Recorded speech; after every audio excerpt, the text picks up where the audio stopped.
এই যে আচারগুলো এভাবে সুন্দর একটা কন্টেনারে রাখবে।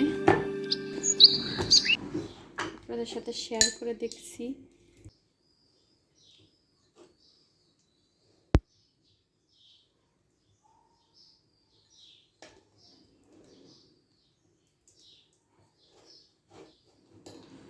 এই দেখুন বন্ধুরা, কত সফট হয়েছে। এভাবে বানিয়ে বড় আচার সংরক্ষণ করে রাখতে পারবেন।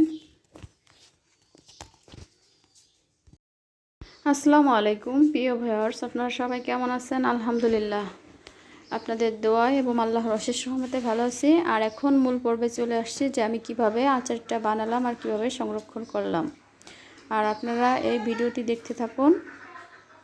আমার আচার বানানোর পদ্ধতিটা ভালো লাগলে লাইক, শেয়ার, কমেন্ট এবং যারা নতুন দেখবেন চ্যানেলটা সাবস্ক্রাইব করে পাশে থাকবেন। আমি প্রথমে বড়ইগুলো বেছে নিয়েছি। বড়ইয়ের বোটা এবং যেটা মানে পচা হয় ভিতরে, সেগুলো বেছে সুন্দরভাবে ধুয়ে কিছুক্ষণ পানিতে ভিজিয়ে রাখছিলাম। তারপরে ধুয়ে নিয়েছি। ধুয়ে নিয়ে এখন আমি জালে বসিয়ে দিয়েছি। বড়িটা আগে সিদ্ধ করে নেব। বড়িটা সুন্দরভাবে সিদ্ধ করার পরে তারপরে আমি এটাকে কিছুক্ষণ রেখে দেব ঠান্ডা হওয়ার জন্য। আর আমি প্রথমে চুলায় কড়াই দিয়ে তারপর আমি জাল একটু পানি দিয়ে বসিয়ে নিলাম। তারপরে ঢেকে দিলাম। ঢেকে দেওয়ার পর কিছুক্ষণ পরে আমি উঠিয়ে নিয়েছি। দেখছি বড়ের জাল উঠে গেছে। তারপরে আমি নেড়ে চেড়ে নিচ্ছিলাম।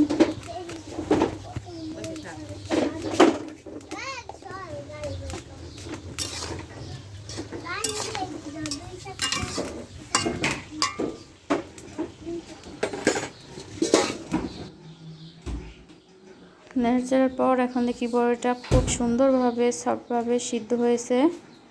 আর সিদ্ধ হওয়ার পরে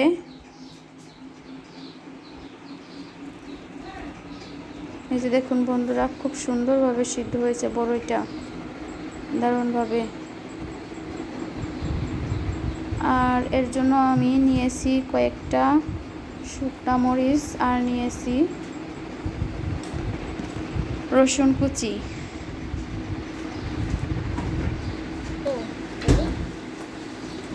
আর নিয়েছি মিঠাই। এই মিঠাইগুলো আমি ফ্রিজে রেখেছিলাম। আর এই মিঠাই আমি একটু পানি দিয়ে তাকে ভালো মতো গলিয়ে নিচ্ছিলাম।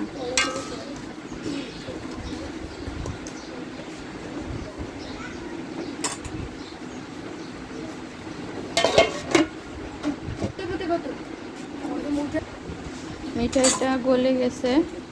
আর এই মিঠাইটা সুন্দরভাবে জাল করতে হবে। আর এর ভিতরে আমি বড়ইগুলো চটকিয়ে নিব। এই যে হাত দিয়ে আমি চটকিয়ে নিচ্ছি বড়ইগুলো। আর বড়ইগুলো চটকিয়ে নিলে মিষ্টি, ঝাল, লবণ সব কিছু ভিতরে চলে যায়। না চটকালে আলাম আলাম থাকলে অতটা খেতে ভালো লাগে না। এই জন্য আমি হাত দিয়ে করে নিলাম। আপনারা পারলে চামচ দিয়ে করে নিন। আমার যেটা মানে ভালো লাগছে আমি সেটা দিয়ে করে নিলাম। তারপরে আমি সিদ্ধ জালে করা মিঠাই আর সিদ্ধ বড়ই দিয়ে ভালোভাবে নেড়ে চেড়ে নিব। সবটুকু বড়ই দিয়ে দিচ্ছি আগে কড়াইতে।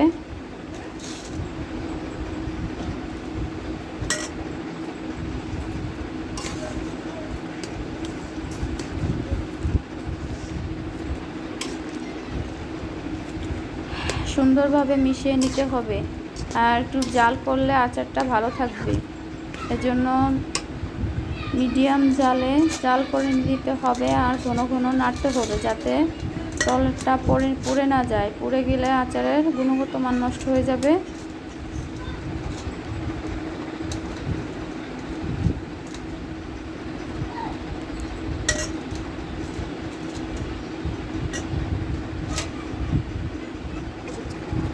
তারপর আমি নিয়ে নিচ্ছি রসুন কুচি একটু সরিষার তেল দিয়ে ভেজে নিলাম। আর সরিষার তেল দিয়ে ভেজে নেবে। আচারের সরিষার তেলই খুব ভালো। রসুন কুচি আমি সুন্দর করে সরিষার তেল দিয়ে ভেজে নিচ্ছি।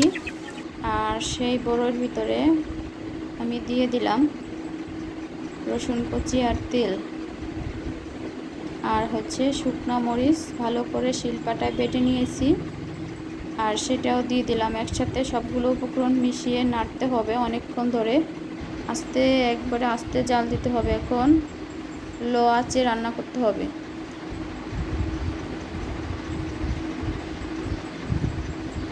আর লো আঁচে রান্না করতে করতে গাঢ় হয়ে আসছে।